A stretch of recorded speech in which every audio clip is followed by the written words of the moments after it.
Ladies and gentlemen, welcome back to the channel. One last video for today. If you haven't checked it out, I covered the WWE Raw episode for February 24th, 2025 review. We also went over a couple of stories for MMA News and Rumors episode number 4. And now today, for the last video of the night, we're going to go ahead and cover Boxing News and Rumors episode number 2. We're going to go over a couple of stories here going on in the world of boxing. Quite a few bit of drama going on with fights that are leading up to their scheduled bouts that I'm actually interested in talking about, like Eubanks and Connor Ben Jr. I'm actually interested in covering those two, that story about those two, because they got a heated rivalry from their parents, their dads fighting each other in boxing before they were born or when they were kids, and this is going to be an interesting bout between those two. But the first story I'd like to go ahead and cover today is Gervonta Davis. I know I talk a lot about Gervonta Davis.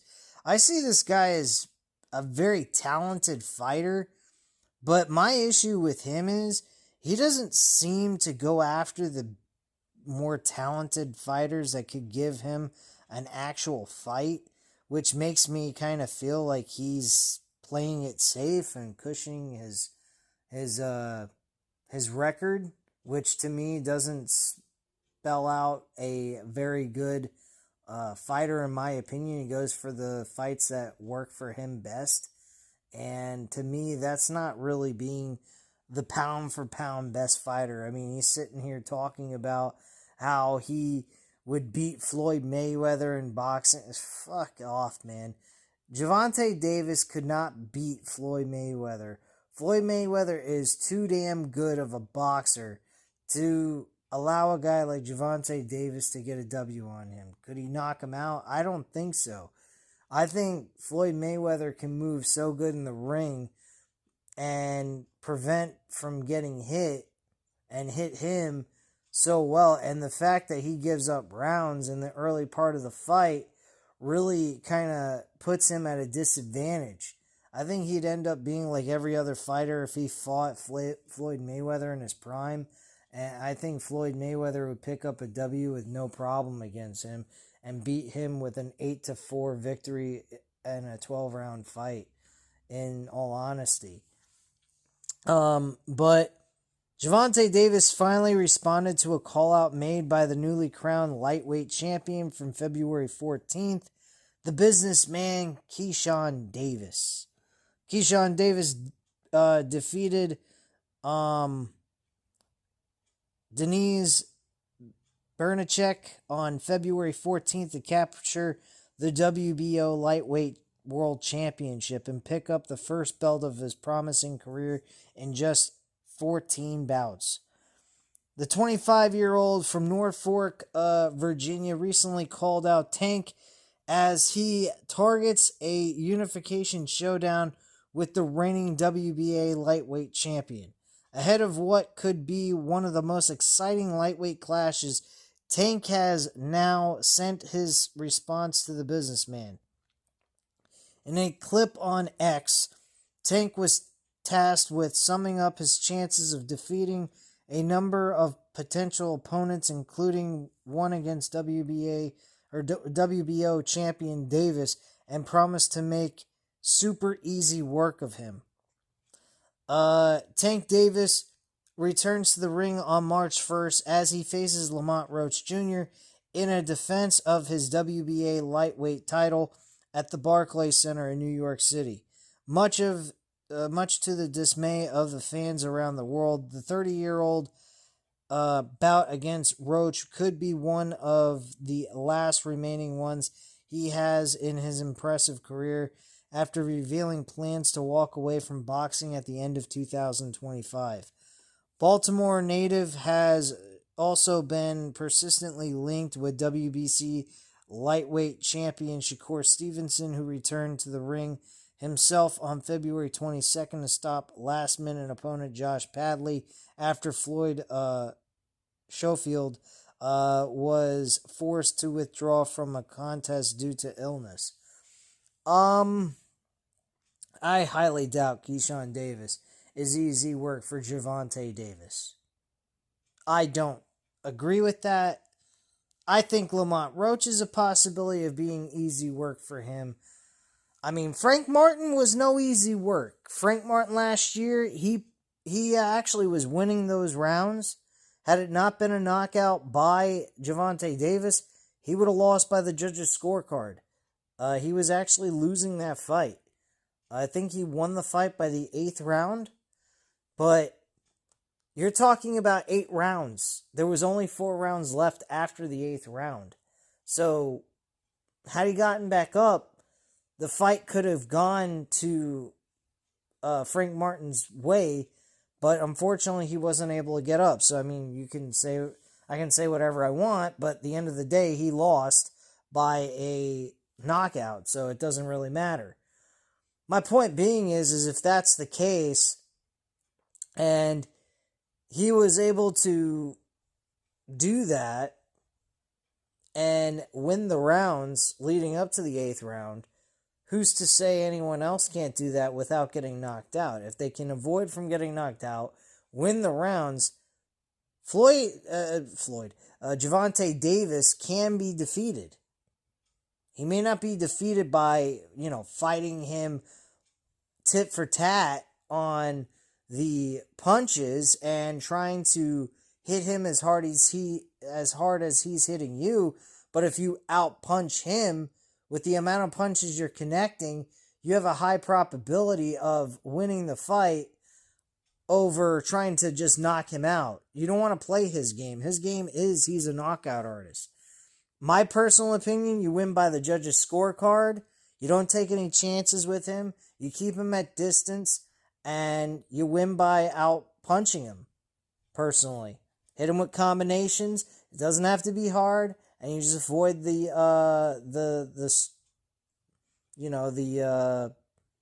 attack by Gervonta Davis from him hitting you with a serious bad knockout punch. I mean, that's easier said than done, but if you got a guy like Shakur Stevenson who can avoid from getting hit, you might have a possibility of winning a fight with Gervonta Davis. Gervonta Davis is a beatable opponent if he's giving up rounds. If Gervonta Davis was dominating the fights as well as knocking out his opponents, I would say yes, he would be one of the best. And Keyshawn Davis would be easy work for him. But because of the fact he gives up rounds, that I disagree with him. I don't think it would be easy work. He'd have to knock him out in order to win the fight. Because I think Keyshawn Davis could easily win on scoring points with the judges over Gervonta Davis. Because of the way Gervonta Davis fights. He gives up rounds. And I think that is to help him carry stamina in the later rounds and hoping that his opponents kind of tire out in a sense so that he can end up knocking them out, and he relies a lot on the knockouts. But if he goes up against a guy that can withstand punches of his and have great stamina, lead the points throughout the entire fight, and on top of it have great defense, I mean, you're talking about a guy like Floyd Mayweather that could do that. Possibly Shakur Stevenson, maybe. I'm not saying that that's a guarantee that could happen because of the fact that Shakur Stevenson in his last couple of performances, I really haven't been all that impressed. He's still got great defense, but his offensive style is just not that great, and especially the fact that he has problems with his left hand. That leaves me to question a lot about his ability to box anymore, because without having both fists working properly, it puts you at a big, huge disadvantage. Not saying that he's a terrible fighter by any means. You can't say that. I'd be a fucking idiot if I said that. But his situation with his hand is not good. He's constantly had issues with this. I remember a couple of years back he had an issue with his hand, and he's had problems with that hand ever since. So, in all honesty, Gervonta Davis saying that Keyshawn Davis is easy work, totally disagree on that. As a side note, Gervonta Davis, I don't know if you guys remember, but I did upload a video last week that Gervonta Davis would be interested in a fight with Devin Haney. Yes, that is correct. He would be interested in a fight with Devin Haney after he faced Ryan Garcia, even if Devin Haney lost the second go-around. Now, he comes back again with another. There's another article where he comes out and he says on the Jay Hill podcast that he doesn't see any reason to face Devin Haney. Now, I don't understand that. You just came out last week saying you would face Devin Haney. Now you're saying you wouldn't. What is it? It makes absolutely no sense to me. To me, that seems like a little bit of bullshit. And he's not backing up his words. He's going back on what he said. I think Gervonta Davis is an entertaining fighter. Don't get me wrong, but as a person, I'm not really liking his personality. I think his personality smells bullshit. To me, that's what it comes across as, is he's just bullshit. And there's been quite a few other fighters that have come across and said the same thing about him, that he's fake and phony. And it's all just an act, and he is what he is or whatever. I don't know. Me personally, I'm not a supporter of Gervonta Davis based on from what I've been reading about him and reporting here on the channel, just starting since last week. And I'm just not liking Gervonta Davis. Do I like his fighting and his ability to knock people out? Yes, I think he's fucking outrageously great. But as a person, he's weird. He's all over the place. One minute he's this, one minute he's that. He wants to face people, then he doesn't want to face this person. He picks lower grade fighters towards his skill set. He's such a better fighter than most, and yet he continues to padding his record without legitimately facing real talented fighters like himself to prove himself and earn the right to say he's one of the best. To come out and say he'd face Floyd Mayweather, like I said before, and beat him, I think is absolutely insane and not even believable. So I think he's smoking crack, honestly, but that's just me. Talk about Madrimov. He went ahead and faced Israel, or not Israel. I'm thinking Israel Adesanya. What the fuck? I'm sorry, Virgil Ortiz Jr. Good fight. I enjoyed this fight between these two. They were very entertaining. But like I told you guys from the breakdown on the best bets for the this Saudi Arabia card that happened this past Saturday, I told you guys this is nothing. Israel Madrimov was not going to win this fight. Virgil Ortiz was going to win, and he was going to beat him. And yes, he was also gun shy throughout this entire fight. I mean, he did get his shots in on Virgil Ortiz, but I would say that Virgil Ortiz was the better fighter in the later rounds. I think the first two rounds, Madrimov did well, but then after that, it just was all downhill from there, in my personal opinion. So Israel Madrimov revealed that he was coming off of a bad sickness and wasn't 100% in his 12-round unanimous decision defeat to the WBC interim junior middleweight champion Virgil Ortiz last Saturday night at the venue in Riyadh. Madrimov is 29 years old, says he'll be stronger in a rematch. Virgil Ortiz Jr. isn't going to give him a rematch because he wants to challenge the WBC and WBO 154-pound champion Sebastian Fedora next. Me personally, I wouldn't give Madrimov a rematch at all. He wants to use excuses as to why he lost and why he didn't pull out of the fight. There was a lot of other people that pulled out of the fight. Sheffield pulled out of his fight. You had Daniel Dubois pull out of his fight. One of the bigger names on this card outside of the two guys in the main event. I mean, come on, man. You got to be fucking kidding me. You're going to put yourself at a total disadvantage so you can lose a fight. And then you want a rematch? Get the fuck out of here. Madrimov, in my personal opinion, he had his moment in the sun with the Terrance Crawford fight. And then after that, and everybody's saying, oh, he actually won that fight. The judge's scorecard was wrong and all that. Get the fuck out of here.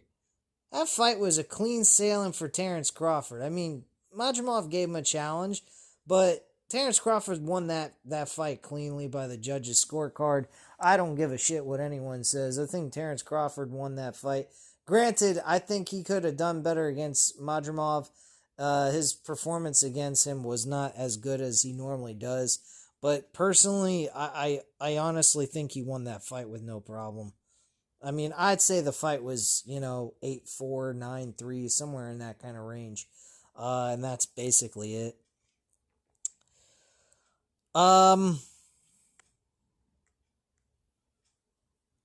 So it continues on to say, even if Ortiz doesn't get that fight, he's not going to take a risk against a healthy Madrimov and get this stuffing beaten out of him.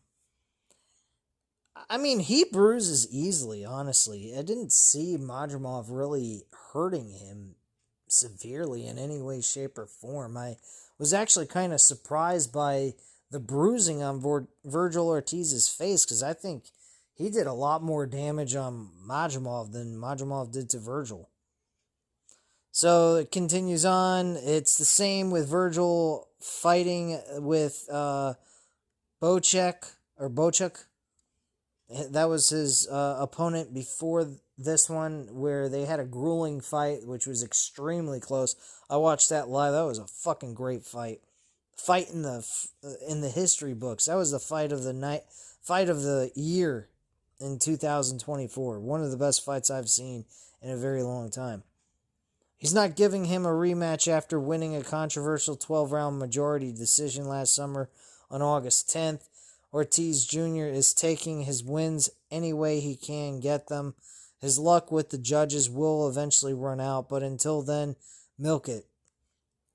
Illness impacts performance. Madrimov is 10-2-1.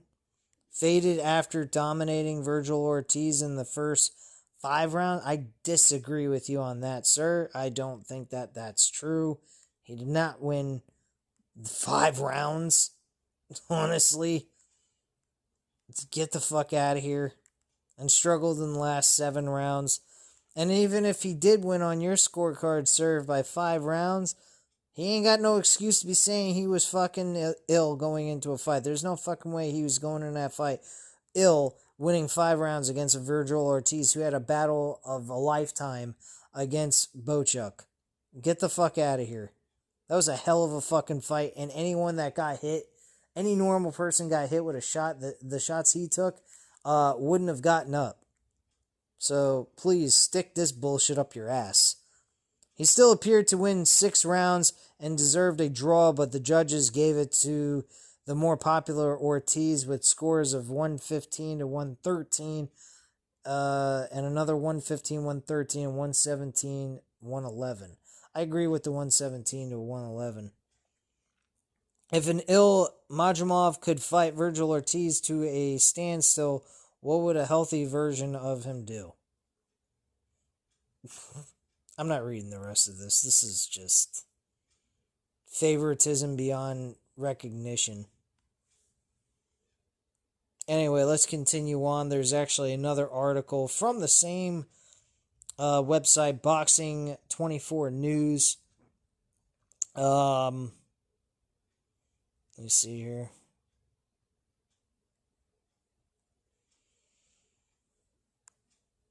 So this story here is actually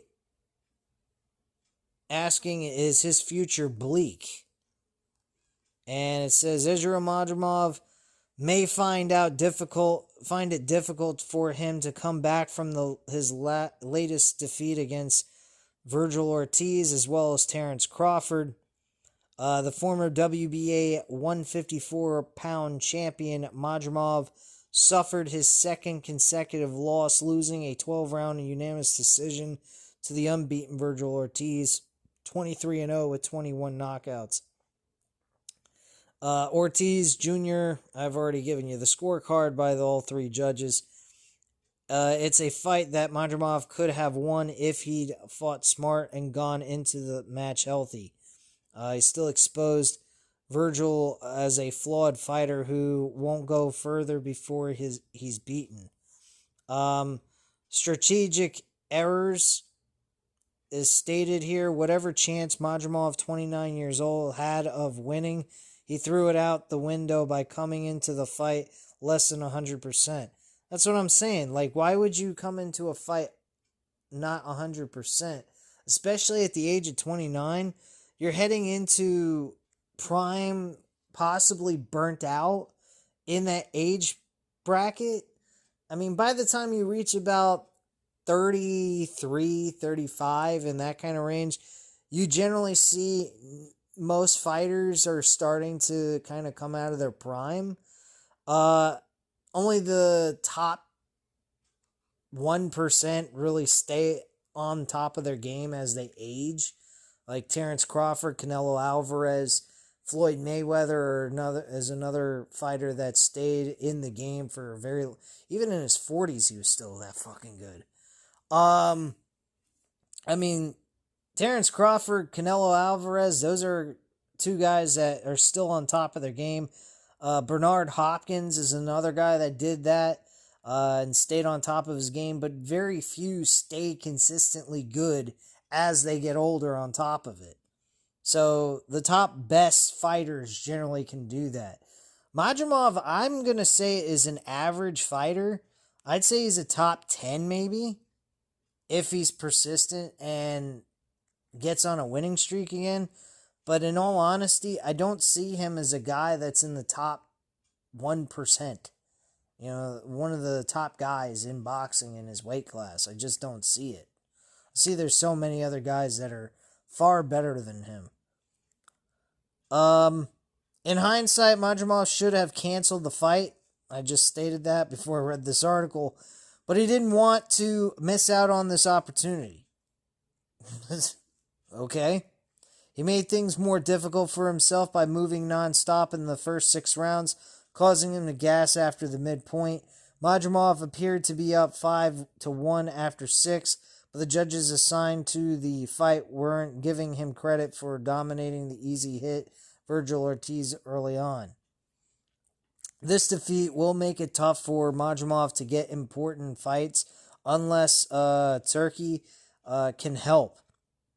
He's too good to be used as a B-side opponent by other promoters who are trying to develop their fighters. He almost beat Terrance Crawford and Virgil Ortiz. Fuck that noise. I don't agree with that at all. Get the hell out of here. That basically makes Madrimov a leaper to be avoided. Where does Madrimov go?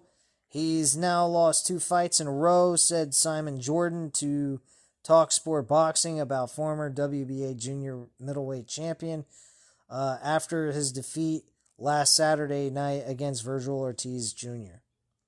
Without Turkey, Madrimov will need to slog his way through the contender ranks, likely ignored by any of the top 10 guys and forced to fight bottom feeders. Fighting those types of guys will make it extremely tough for Madrimov to get pushed up the rankings quickly unless his promoter Eddie Hearns can push hard for him as he does with the other fighters he likes. So there you have it. I don't know. I think Madrimov is not as good as everyone says he is. I think he's just an average fighter.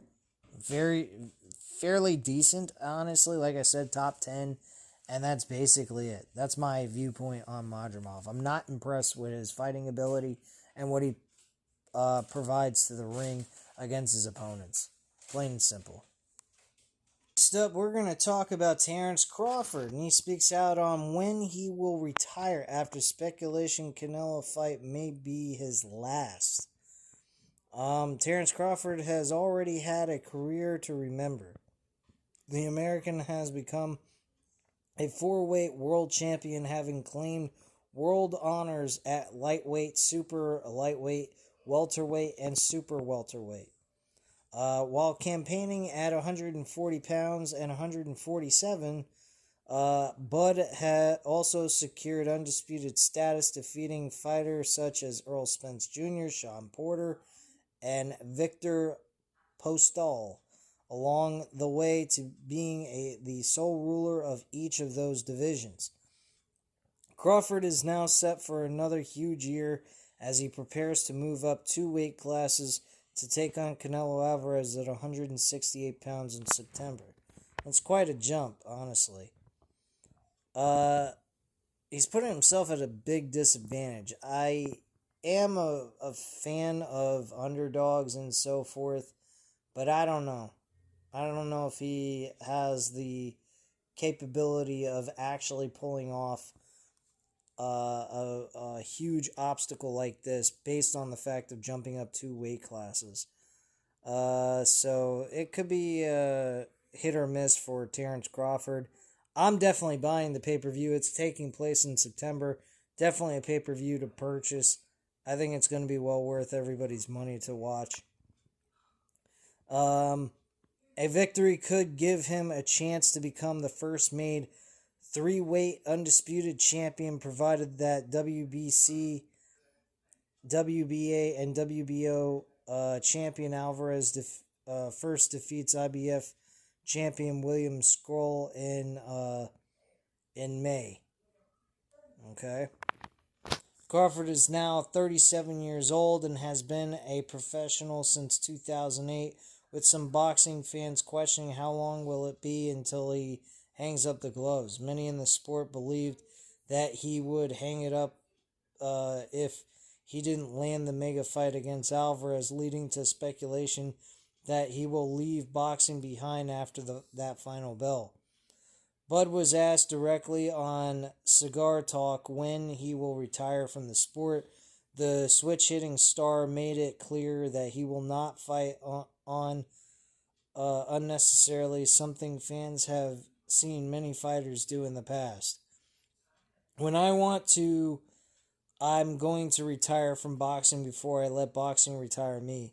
I always said that I want to retire on my own terms. I'm going to feel good because everything I did my own way. Whether it took me however many years to get to the point where I'm at, I did it my way. A lot of people can't say that. A lot of people can criticize me and say he resigned with me, or resigned with, he's this, he's that. At the time, that was the best move for me and my career. Floyd Mayweather notably had the same view, saying, "You've got to know when to hang them up," after citing the many sad stories of fighters who did not. Crawford's upcoming fight with Canelo means the fans will see him at least once more. I think that Terrance Crawford, in my personal opinion, after this fight, win, lose, or draw, should be his retirement fight. I don't think he needs to do any more of this. With all the years he's put into this sport, being 37 years old, I agree with everything he is saying.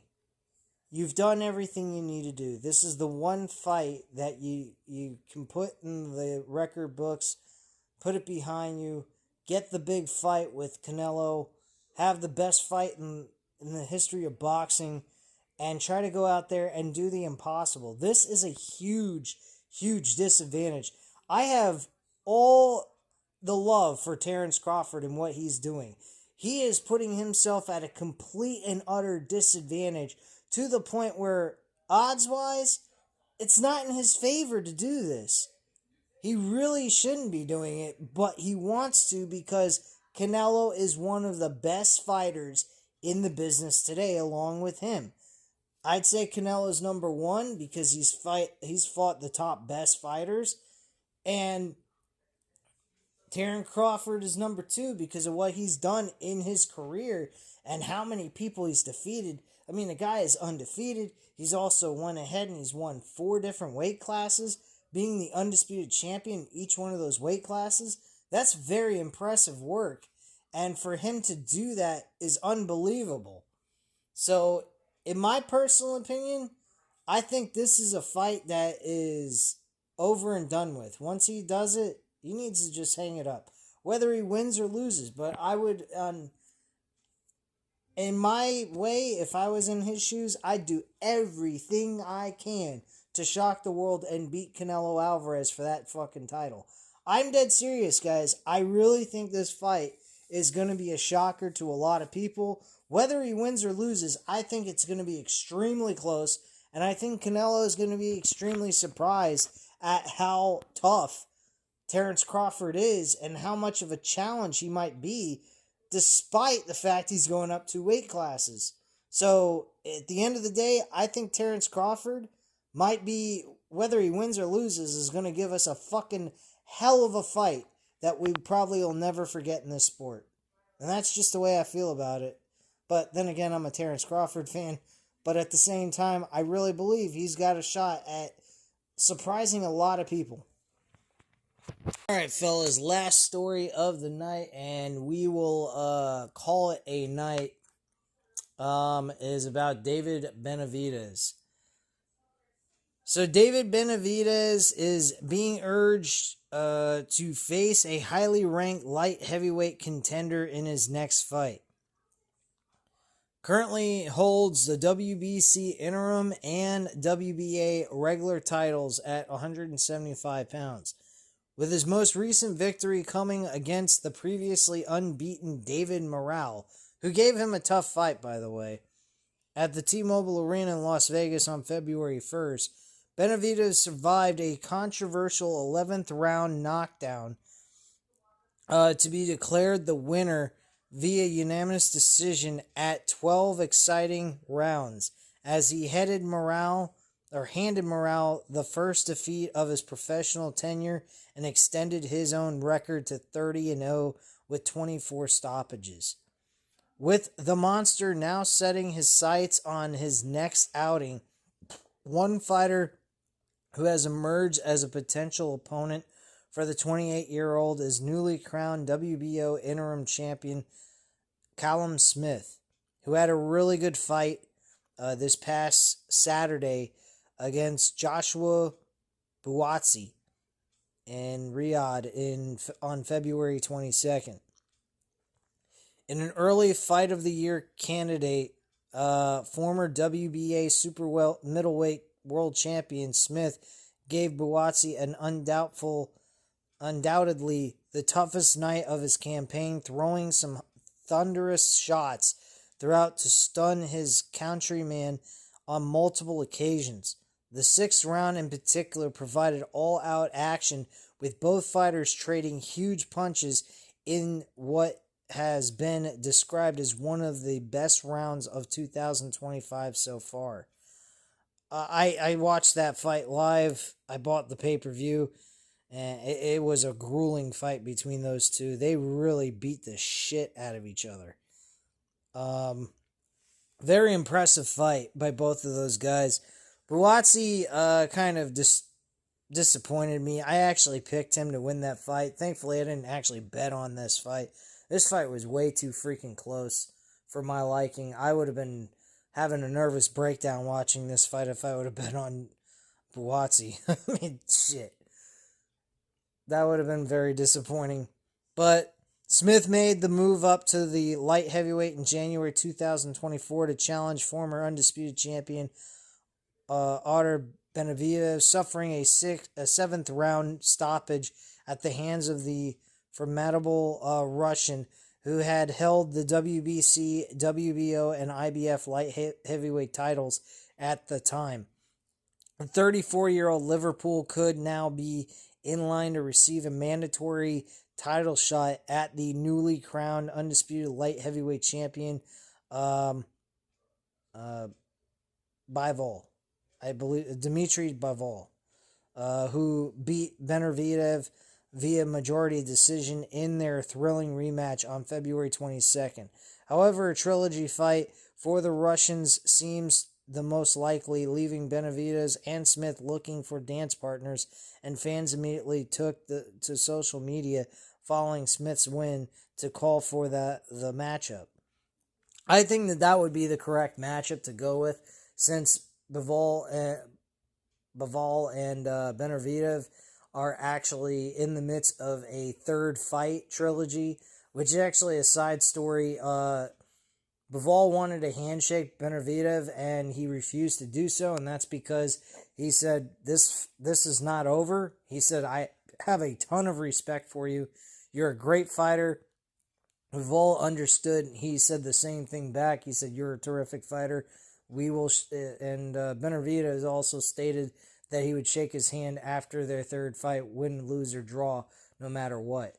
So, a lot of respect to those two guys. They fight like professionals, Bivol and Benavidez. And I think David Benavidez, or whatever his fucking name is. Yeah, David Benavidez. He's a good fighter, but I think Dmitry and Benavidez are both better fighters than him. I don't think he could actually win a fight with either one of those two. Possibly Benavidez, as he can avoid from getting knocked out, but still, I think Benavidez is a better fighter than him. I think he would end up being the same as, like, Callum Smith, losing to Benavidez. I think they're very similar fighters. I think Smith is the better choice for him, level-wise. But yeah, I'm just not seeing David Benavidez as a guy at the level of a Bivol or better Benavidez. In all honesty, personally, in my opinion, I think that David Benavidez is a good fighter. He's, a guy you could have a main event, pay-per-view event to kick back and enjoy a fight with, but at that level of a Canelo Alvarez, Terrance Crawford, Bivol, or Benavidez, or Gervonta Davis type fighters, I don't see that. I really don't, unfortunately. But that's just my viewpoint. That could always change because there's always room for improvement, and that can always happen. So there's no guarantee that he's going to remain at that level the way I think he is. So he could always improve on that. But he's still a good fighter. I'm not denying him of his flowers, but still, I think that he needs a lot of work to be at the level of Benavidez and Bivol type of fighter. But anyway, guys, that's all I have to say at this time.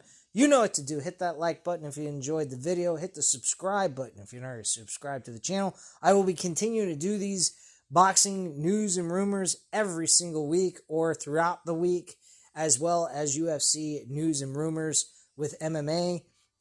So keep an eye out for these videos every single week, and I will provide you my input and give you the news that's going on in the world of boxing, as well as MMA, or actually UFC in general, because that's the sport, that's the promotion I know best. But anyway, guys, at this time, you know what to do. Again, hit the like button if you enjoyed the video. Hit the subscribe button if you're not already subscribed to the channel. And leave a comment down below. I'll definitely get back to you on that. Thank you guys very much for watching. And have a great night, guys. Bye.